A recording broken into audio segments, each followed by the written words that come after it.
2025년도의 표어는 하나님 먼저입니다. 작년까지 저희는 50주년을 잘 마쳤습니다. 이제 새로운 50년을 시작하는 한 해가 됐습니다. 무슨 말씀으로 함께 시작할까 하다가 저는 기본으로 돌아가자라는 마음으로 하나님 먼저라는 표어를 정했습니다. 하나님 먼저라는 뜻이 뭘까요? 성경의 오늘 본문 잠언 3장 6절에는 범사의 그를 인정하라 그리하면 내 길을 지도하시리라. 성경은 하나님을 인정하는 것이 하나님 먼저라고 가르치고 있습니다. 그렇다면 하나님을 인정하는 건 또 어떻게 해야 할까요? 오늘 본문을 통하여 세 가지를 함께 나눌까 합니다. 첫 번째, 하나님을 인정하는 것은 그분을 먼저 아는 것입니다. 이 인정하라라는 원어 야다라는 뜻은 알다라는 의미를 갖고 있습니다. 즉 하나님을 인정하는 것이 하나님을 아는 것과 같다라는 것입니다. 그런데 이 야다라는 단어는 지식적으로만 아는 것을 의미하는 게 아니라 체험적으로 아는 깊은 알을 뜻합니다. 그러니까 하나님을 인정하기 위해서 그분을 알아야 하는데 그를 알기 위해서는 어떤 지식뿐 아니라 우리가 하나님을 경험적으로 체험함으로써 그분을 알고 깨닫게 된다는 것을 의미하는 거죠. 성경에 주님을 여러 가지로 표현해 놨죠. 그 중에서 포도나무와 가지와의 관계로 주님을 표현했습니다. 주님은 누구시냐? 주님은 포도나무십니다. 그리고 우리가 가지입니다. 우리의 삶 가운데 큰 열매를 맺기 위해서는 포도나무와 가지와의 관계를 이해하는 것이 열매를 맺는 방법이죠.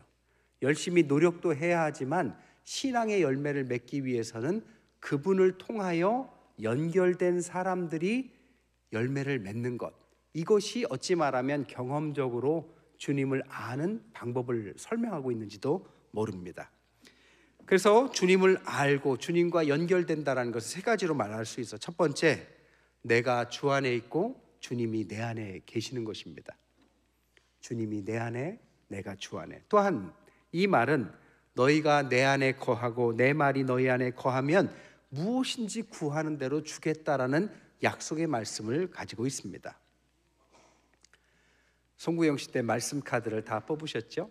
저도 말씀 카드를 하나 뽑았습니다. 저의 올해의 말씀은 야고보서 1장 4절이었어요. 인내를 온전히 이루라. 이는 너희로 온전하고 구비하여 조금도 부족함이 없게 하려 함이다. 이게 저에게 주시는 올해의 말씀이었습니다.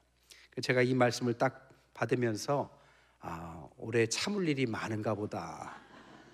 걱정부터 앞섰지만 하나님의 말씀을 가지고 이 말씀이 결국엔 인내를 통해서 저를 부족하지 않은 어떤 목회자로 만드시려는 하나님의 계획이다라고 저는 받아들였습니다. 이게 하나님을 아는 방법인 거죠. 또한 하나님을 아는 것은 어머니와 태아의 관계로 볼 수 있습니다. 내가 그 안에 있는 거죠. 태아가 산모의 뱃속에서 있는 것처럼, 어머니가 태아를 품고 있는 것처럼 내가 주님 안에 있으면서 그분이 공급해 주시는 것을 잘 받으면 때가 될 때 성장한 아기로 낳을 수 있는 거겠죠. 신앙을 여러 가지로 설명할 수 있습니다. 그리고 신앙을 어렵다면 어렵다고 할 수도 있지만 신앙은 어찌 말하면 단순한지도 몰라요. 주님 안에서 사는 것입니다. 주님을 꼭 붙잡는 것입니다. 주님을 꼭 붙잡고 그 안에서 살려고 하는 사람이 주님을 아는 것이고 인정하는 것입니다. 그러면 이렇게 주님을 아는 신앙은 어디서부터 시작할까요? 그것은 바로 가정에서부터 시작합니다. 오늘 본문 잠언은 아버지와 아들과의 관계를 상정하고 가르치는 형식으로 되어 있습니다. 지혜를 가르치는데 계속 그 첫 마디에 내 아들아 라고 반복적으로 말씀하세요. 즉 아버지가 아들에게 가르침을 전하는 가정교육의 형식인 것입니다. 잠언 22장 6절에 보니까 마땅히 행할 길을 아이에게 가르쳐라. 그리하면 늙어도 그것을 떠나지 아니하리라. 여기에서의 아이, 나르라는 단어는 신생아, 젖된 아기, 어린이, 청소년, 청년의 의미를 다 포함하고 있습니다. 즉 이 아이라는 것은 조그만 아이뿐 아니라 독립해서 어른으로서 독립하기 전까지의 신생아부터 성년의 아이까지를 포함한 모든 아이입니다. 그러니까 내 품 안에서 떠나기 전까지의 아이가 성경에서 말하는 아이죠. 그 아이를 어떻게 하라? 가르쳐라. 그래야 독립하고도 하나님의 말씀 가운데 떠나지 않고, 잠언 13장 24절에 보니까 매를 아끼는 자는 그의 자식을 미워함이라 자식을 사랑하는 자는 근실이 징계한다. 이 매라는 쉐베트는 목자의 지팡이를 말합니다. 즉 매를 들어서라도, 아무리 큰 자녀라도 매를 들어서라도 그 길을 제대로 갈 수 있도록 가르치고 알려주라는 뜻입니다. 그러면 오늘 본문의 5절 6절에는 내 명철을 의지하지 말고 범사의 그를 인정하면 그분께서 지도하는 것을 알아라라고 말씀하십니다. 여기서의 명철은 내 지식이에요. 내 능력입니다. 내 능력을 쫓아서 사는 아이를 만들지 말고 주님 안에서 그분이 주시는 지식, 그분을 아는 지식, 신적인 지식, 하늘의 지식을 알아서 그를 인정하고 살면 하나님께서 인도하시는 삶이 기다릴 것이다 라고 가르치는 것입니다. 잠언의 지혜, 주님을 인정하는 것은 하나님의 그 사랑과 지혜를 알고 배우고 가르치는 것을 말하는 거죠. 데일 카네기라는 인간관계론을 쓴 아주 유명한 분이 계시죠. 아마 한 번쯤 들어보셨을 겁니다. 근데 그는 아주 가난한 빈농의 자녀였어요. 아버지가 농사를 졌는데 20년간 농사를 지으면 지을수록 손해가 났다고 그래요. 아무리 성실하게 일을 해도 구조적으로 뭔가를 남기질 못하고 가난했다고 합니다. 그 아들이 똑똑한데 아버지의 그런 모습을 보면서 불만을 갖고 왜 우리는 이렇게 가난하게 살 수밖에 없는가 라면서 답답함을 느꼈습니다. 그런데 어머니가 계셨는데 어머니는 기도하는 어머니였대요.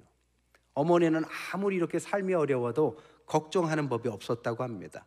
항상 자녀를 놓고 그 앞에서 기도하는 모습을 보여주고, 그리고 매일 한 장씩 성경을 읽어줬다고 합니다. 그리고 그는 자녀들과 가족들과 틈만 나면 찬송을 그렇게 부르고 혼자도 찬송을 불렀는데 그 중에서 412장을 많이 즐겨 불렀대요. 내 영혼이 극히 깊은 데서입니다. 후렴이 이러죠. 평화 평화로다. 하늘 위에서 내려오네. 그 사랑의 물결이 영원토록 내 영혼을 덮으소서. 아이가 이 찬양과 기도로 말씀 가운데 양육받습니다. 그리고 나서 어려운 시기를 지나고 세계적인 인물로 자라나게 되고 어머니의 신앙을 인정하고 하나님을 알고 그 안에서 아주 훌륭한 인물이 됐다는 것입니다. 여러분, 우리는 하나님을 인정하는 것이 그분을 아는 것입니다. 그분을 잘 알고 체험적으로 알고 아무리 현실이 답답해도 신앙 가운데서 답을 찾고 우리를 홀로 두시지 않는 목자이신 주님의 인도하심 속에서 자라도록, 자녀들을 양육하도록 하는 것이 그분을 아는 것이죠. 그럼 부모가 자녀에게 가르쳐야 될 가장 중요한 가르침은 뭘까요? 그것은 지혜인데 이 지혜를 조금 구분할 필요가 있어요. 부모가 자녀에게 가르쳐야 될 지혜는 보상이 따르는 지혜가 아니라 하나님에 대한 경외에 관한 지혜입니다. 이 둘의 차이가 뭐냐? 보상이 있는 지혜는 하나님을 따르면 지혜를 얻고 지혜를 따르면 보상이 있어서 성공할 거다라고 가르치는 걸 말합니다. 근데 성경이 말하는 지혜는 그게 아니라 인생의 희노애락은 있지만 보상 자체에 목적이 있는 게 아니라 여러 상황 가운데서 인생을 통해서 하나님을 바로 알고 하나님과 함께하는 그 자체, 이게 지혜다라고 가르친다라는 겁니다. 이게 성경이 가르치는 지혜입니다. 잠언에서 아버지와 아들과의 관계를 누구로 보느냐? 학자들은 솔로몬과 그의 아버지 다윗과의 관계로 봅니다. 다윗은 솔로몬을 가르쳤고 신앙을 유산으로 남겼습니다. 다윗이 가르친 건 뭐냐? 열왕기상 2장 1절부터 4절에 보면 다윗이 죽을 때가 다가오자 아들 솔로몬에게 당부했습니다. 내가 이제 세상 모든 사람들이 가는 길로 가게 됐다. 그러니 너는 강해지고 대장부가 되어야 한다. 그리고 내 하나님 여호와의 명령을 잘 지켜 그분의 길을 걷고 모세의 율법에 기록된 대로 여호와의 규례와 계명과 법도와 증거들에 대한 말씀을 지켜라. 그러면 내가 무엇을 하든 어디로 가든지 모든 일이 잘 될 것이다. 여호와께서 내게 네 자손들이 어떻게 살지 주의하고 내 앞에서 마음과 정성을 다해 신실하게 행하면 이스라엘의 왕위에 오를 사람이 네게서 끊어지지 않으리라고 하신 약속을 이룰 것이다. 다윗이 가르치고자 했던 것은 잘 된다가 아니었습니다. 그것은 따라오는 것이고 더 중요한 것은 그분의 길을 걸어라 였습니다. 그러나 솔로몬은 어떻게 살았느냐?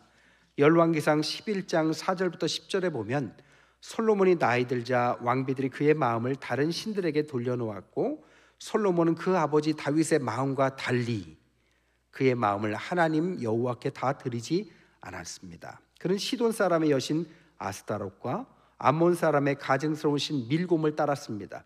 솔로몬이 여호와 보시기에 악을 행했습니다. 그는 자기 아버지 다윗과는 달리 여호와를 온전히 따르지 않았습니다. 그래서 결국 솔로몬은 여호와의 명령을 지키지 않았다고 성경은 증언합니다. 다윗이 아는 지혜와 솔로몬이 아는 지혜가 달랐습니다. 다윗은 하나님을 경외하는 것이 지혜라고 알고 있었습니다. 그러나 솔로몬은 그 지혜를 통해서 세상의 성공과 어떤 욕망을 이루는 것이 지혜다라고 지혜를 수단으로 생각했습니다. 그의 생각처럼 그 지혜를 통해서 그는 아주 세계적인 인물과 부강한 나라를 이루었지만 성경에서 말하는 지혜의 성공자는 아닌 것입니다. 그런데 여기서 더 중요한 것은 이런 솔로몬의 실패는 결국 다윗의 실패라는 것입니다. 다윗은 알았지만 그것을 전달하지 못했고 전달하지 못했기 때문에 자녀가 잘못 이해한 지혜를 따랐고 결국 그것은 다윗의 실패로 돌아간다는 것이죠. 여러분, 다윗은 자신이 아는 하나님을 아는 지혜를 전달하지 못했어요. 그래서 자신도 자녀도 실패자로 키웁니다. 소년 심판이라는 프로가 있었습니다. 거기에 보면 미성년자인 아이가 살인을 저질러요. 그리고 결국 20년형을 받습니다. 그때 그것을 담당했던 판사들이 그 사건 이후에 대화하는 내용이에요. 걱정돼요. 모든 처분을 받고 어른이 돼서요. 그 다음은요?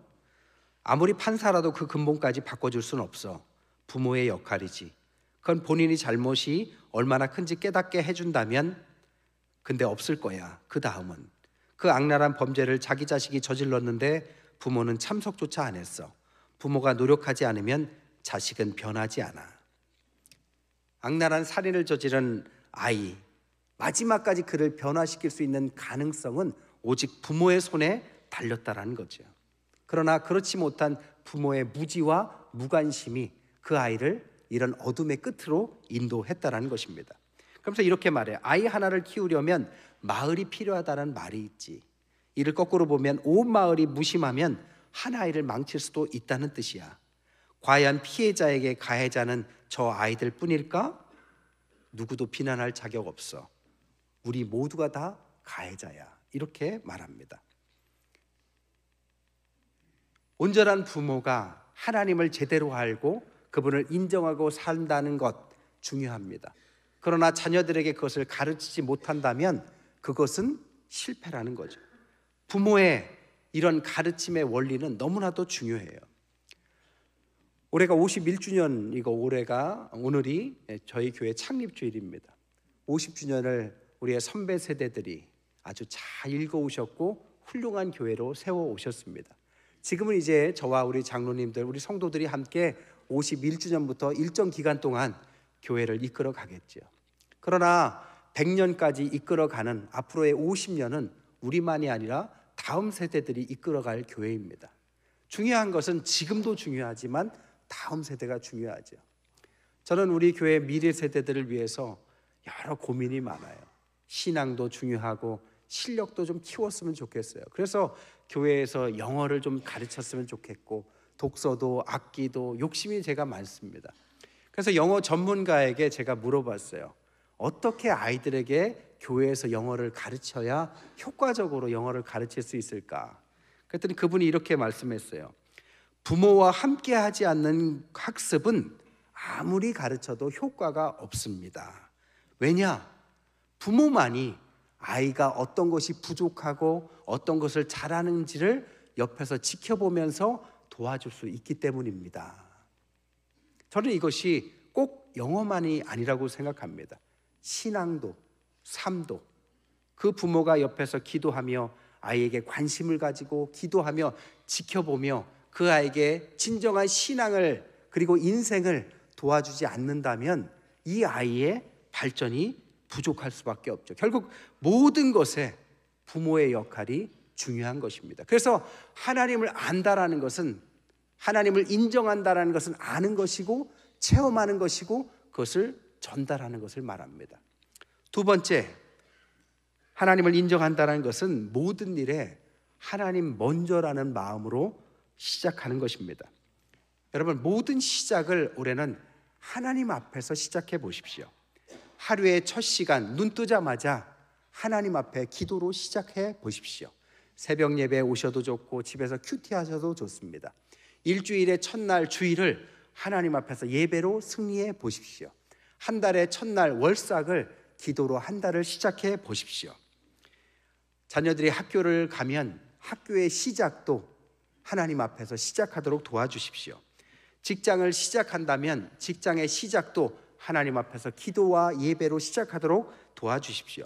사업을 시작한다면 사업의 시작을 하나님 앞에서 하도록 도와주십시오. 가정을 이루고 결혼을 한다면 그 시작도 하나님 앞에서 하도록 도와주십시오. 또한 오늘 본문에도 첫 소산을 하나님 앞에 올리라고 말합니다. 여러분, 귀한 건 압니다. 그러나 처음은 하나님 앞에 올려드릴 수 있는 믿음을 가져보십시오. 여러분이 낳는 귀한 자녀도 첫 자녀는 성경에 보면 하나님의 것이라고 분명히 말합니다.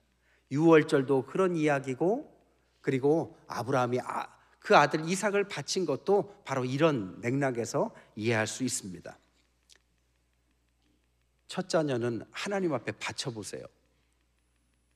옛날엔 이 말 듣고 목회자를 많이 배출했습니다. 아멘? 아멘을 안 하시네요. 목회자와 선교사도 하나님 앞에 바치는 거지만 그것뿐만이 아니라 이 자녀가 그 미래를 하나님 앞에서 살 수 있도록 하나님께 맡기는 것입니다. 이게 바치는 것이죠. 또한 우리의 선택도 하나님 앞에서 해보십시오. 다른 것보다 하나님 먼저 하는 선택. 다윗은 그렇게 했습니다. 근데 솔로몬은 그렇게 하지 않았죠. 하나님을 무엇보다도 먼저 하는 것, 그렇지 못한 것을 우상숭배라고 합니다. 하나님보다 앞선 것, 이게 우상이죠. 솔로몬의 결국은 무엇입니까? 결국에는 우상숭배로 그 끝을 맺는 거죠. 선택이 중요합니다. 그러면 어떻게 선택해야 될까요? 신앙적 선택과 결정을 위해서는 세 가지 과정을 겪어야 됩니다. 첫 번째로는 범사에 하나님을 먼저 인정하기 위해서 내 안에 좋은 인격과 마음이 있어야 합니다. 하나님을 인정하고 선택하는 방법은 어떤 방식이 있는 게 아니라 내가 먼저 하나님의 사람이 돼야 합니다. 팀 켈러는 잠언에 대해서 이렇게 말했어요. 잠언의 관건은 하나님께서 어떻게 인도하시는지보다 어떤 사람을 인도하는지에 관한 책이다. 방식을 이야기하는 게 아니라 내가 누구인가, 하나님 앞에서 하나님을 먼저 선택하는 사람인가가 먼저라는 것이죠. 잠언 4장 23절에 보면 모든 지킬 만한 것 중에 더욱 내 마음을 지켜라. 생명의 근원이 이에서 남이다 라고 말합니다. 여기에서 마음을 지키라는 나차르는 성을 지킨다라는 뜻을 갖고 있습니다. 그리고 근원이라는 토치오치도 성의 입구를 말해요. 즉 인간의 마음에 있는 성이 있는데 그 성에 파수꾼을 세워서 지키는 것을 말합니다. 생명이 여기서부터 시작한다라는 거죠. 어리석은 생각이 들기도 해요.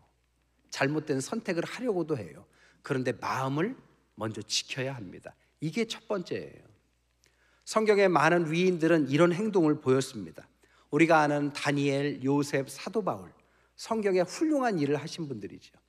다니엘은 어려서부터 제일 먼저 뜻을 정했다라고 마음을 지켰습니다. 그래서 우상에게 절한 음식을 먹지 않고 마음을 정하고 뜻을 정하고 마음의 파수꾼을 세웠습니다. 요셉은 보디발의 처가 유혹했을 때 하나님 앞에서 악을 행하지 않겠다라고 마음의 파수꾼을 세웠습니다. 사도 바울은 예수님의 흔적을 가졌기 때문에 자신의 모든 것은 하나님께 달려있다라고 자신의 마음에 파수꾼을 세웠습니다. 그 파수꾼이 그들을 지킨 거죠. 이게 첫 번째 선택에 필요한 것입니다. 두 번째 선택의 과정은 지략과 부지런함을 가지는 것입니다. 지략이 뭐냐? 하나님께서 주시는 능력을 갖고 살아가는 거죠. 잠언 8장 14절에 내게 계략과 참 지식이 있으며 나는 명철이라 내게 능력이 있다. 한마디로 말하면 내 마음을 파수꾼을 세운 다음에 그 다음엔 하나님께 기도하면서 주시는 지혜대로 따라가는 것입니다. 근데 그 지혜는 현재만이 아니라 멀리 보는 비전을 말해요. 그래서 지략이다라고 말을 하는 겁니다. 여러분, 비전을 가져야만 우리가 현재에 무너지지 않습니다. 멀리 볼 줄 알아야 되죠. 두 아이가 천길 낭떠러지가 있는 다리 위 철길을 걸으려고 해요. 두 아이가 그 길을 끝까지 누가 걷는지를 게임을 합니다. 한 아이는 날씬하고 한 아이는 배가 튀어나왔대요. 누가 끝까지 그 철길 저 먼 데를 건넜을까요? 첫 번째 날씬한 아이는 건너면서 밑에를 자꾸 쳐다보니까 아이고 이러다가 떨어져서 잘못되는 거 아니야? 겁이 나서 못 갔다고 합니다. 근데 두 번째 아이는 배가 나와서 밑이 안 보였대요. 그래서 앞만 보고 가다가 끝까지 갔다고 합니다. 우스갯소리지만 시사하는 바가 있죠. 지금 당장만 보면은 우리가 절망에 빠질 때도 있습니다. 멀리 봐야죠. 주님이 주신 지혜와 사명을 봐야죠.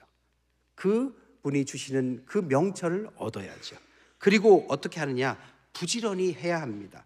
잠언 21장 5절에 보니까 부지런한 자의 경영은 풍부함에 이를 것이나 조급한 자는 궁핍함에 이를 것이다. 부지런히 하는데 오늘 본문에서는 뭐라고 하느냐?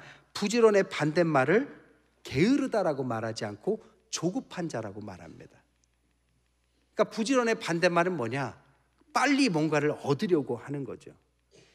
시간이 걸리는 것을 빨리 어떻게 끝내고 한 번에 그것을 건너뛰려는 그것이 하나님 앞에 옳은 길은 아닙니다. 대박을 꿈꾸는 것은 성경적인 것이 아닙니다. 부지런히 주님 주신 지혜를 놓고 열심히 걷는 거죠. 그러면 때가 되면 하나님께서 이루시는 거죠. 그래서 세 번째가 뭐냐? 최선을 다하고 결과는 맡기는 것입니다. 잠언 16장 3절에 너의 행사를 여호와께 맡기라. 그리하면 내가 경영하는 것이 이루어지리라.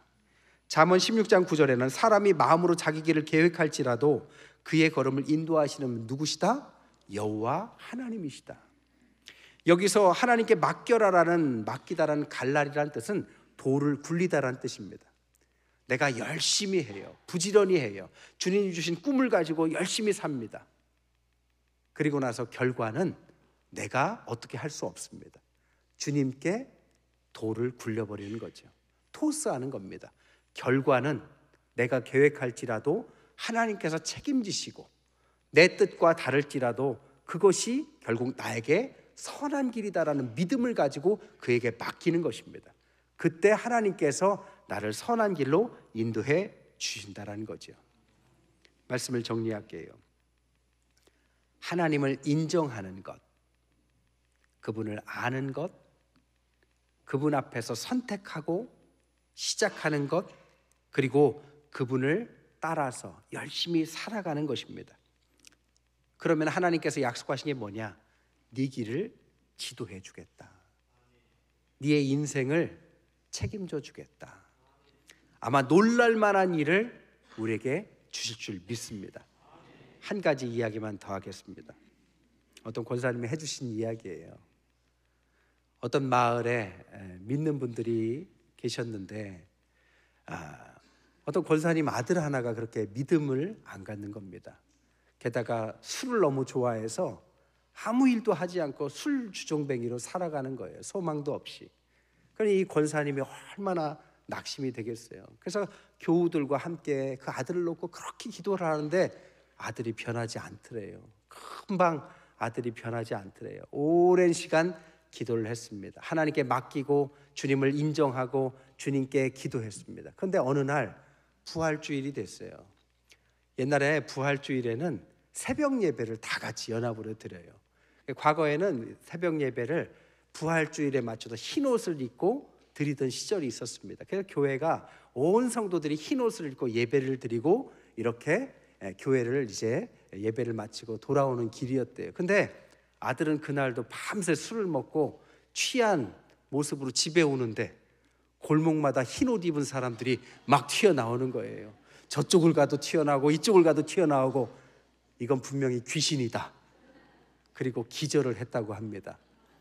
그리고 나서 깨고 나서 그 상황을 알고 결국에는 주님을 영접했대요. 그리고 나중에 그 교회의 장로님이 되셨다고 합니다.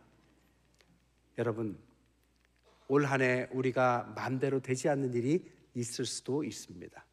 그러나 하나님을 인정하십시오. 하나님을 먼저 생각하시고 그분 앞에서 선택하시고 시작하십시오. 그러면 이렇게 놀랄 만한 일들이, 우리가 정말 생각하지 않았던 놀랄 만한 기절초풍할 일들이 하나님께서 우리에게 주실 줄 믿습니다. 그런 은혜가 넘치시는 올 한 해 되시기를 주님의 이름으로 간절히 축원드립니다.